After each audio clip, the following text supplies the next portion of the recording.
means the suffering to them will be amorphous and relegated to people over there. This video gives you a 5-step process for interacting with Trump supporters that you have not cut off yet over the next couple of years to undermine their support for the orange man. This process leverages what my man said at the beginning, which is that your goal is to make real the damage that's going to happen.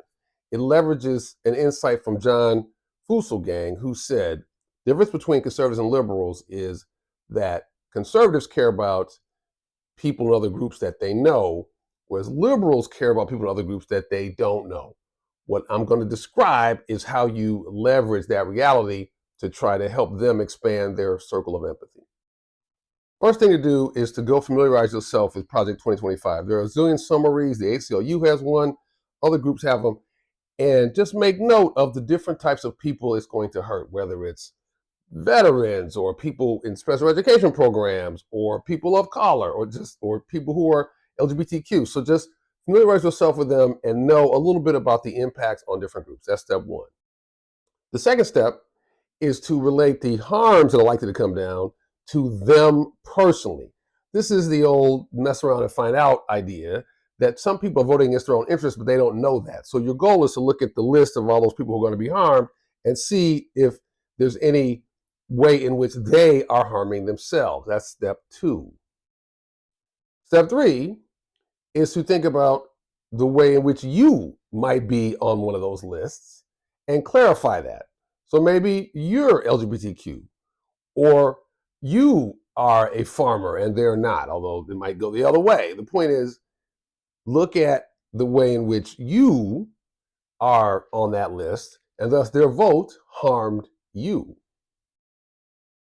The next step is to personalize the harm, not to you or them, but to somebody you know personally, if you know anybody in those groups, or do just a little bit of research to find an individual that you can point to and say, this person is going to be harmed by the policies that are going to come down that they voted for.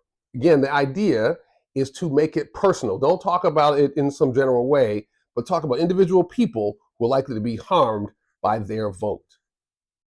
And the last thing is prepare yourself to talk differently. What you should do is to not just talk about the policies, but talk about how learning about that makes you feel. What's more impactful is not some analysis of things, but how you felt when you discovered that trans people are going to be harmed, when you discovered that people of color are going to be harmed, when you discovered that farmers will be harmed, when you discovered that VA benefits will be cut back. Talk about the issue, but related to how you feel. How you feel is going to be more important and more impactful than some analysis that where you can talk about what is right or wrong or not. Talk about how you feel. And related to this is be prepared.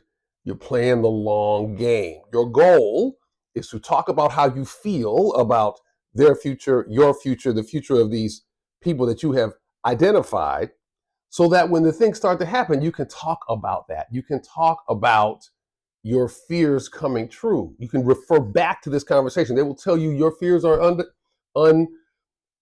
unsubstantiated. You want to put your stake in the ground now so you can talk about this later. All right, let's go do it.